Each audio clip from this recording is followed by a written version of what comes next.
বীর চট্টলা টিভি। আসসালামু আলাইকুম। বীর চট্টলা টিভি থেকে আমন্ত্রণ জানাচ্ছি। আমি তানিশা সুলতানা আফিফা।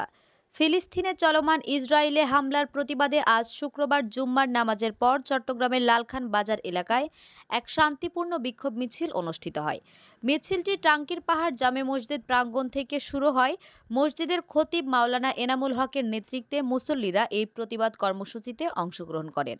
প্রত্যক্ষদর্শীরা জানান, জুমার নামাজ শেষে মসজিদের খতিব সংক্ষিপ্ত বক্তব্যে ফিলিস্তিনি নিরীহ মানুষের উপর বর্বরোচিত হামলার তীব্র নিন্দা জানান এবং সকল মুসলমানকে ঐক্যবদ্ধভাবে এর প্রতিবাদ জানাতে আহ্বান করেন। মিছিলটি টাঙ্কির পাহাড় থেকে শুরু হয়ে লালখান বাজার, কাঁচা বাজার, ওয়াসা মোড়, আলমাস সিনেমা হল এবং লালখান বাজার কেন্দ্র হয়ে টাইগার পাসে গিয়ে শেষ হয়। মিছিলে অংশগ্রহণকারীরা ফ্রি প্যালেস্টাইন, ইসরায়েলের বর্বরতার প্রতিবাদ চায়, আমরা নির্যাতনের বিরুদ্ধে ইত্যাদি স্লোগানে সম্মিলিত প্লেকার্ড ও ব্যানার বহন করেন।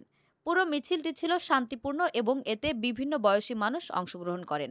স্থানীয় প্রশাসনের পক্ষ থেকে আইন শৃঙ্খলা রক্ষায় প্রয়োজনীয় ব্যবস্থা নেওয়া হয়েছে। স্বাধীন রাষ্ট্র হিসেবে ঘোষণা করার জন্য বিশ্বের সকল রাষ্ট্র, মুসলিম রাষ্ট্র প্রধানদের প্রতি আহ্বান জানাচ্ছি। এলাকাবাসী সকলের পক্ষ থেকে, অন্তরস্থল থেকে ফিলিস্তিনের পক্ষে সমর্থন জানিয়ে এবং ইহুদি নতরা কাফের বেদিনদের বিরুদ্ধে ধিক্কার জানিয়ে আমরা আজকের এই মিছিল করার উদ্দেশ্য। আল্লাহ আমাদের সবাইকে কবুল করুন।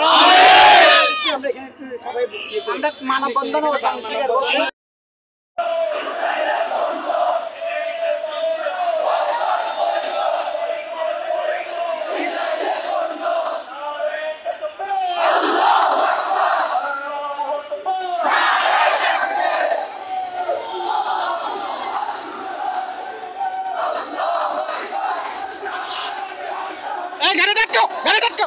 এই কি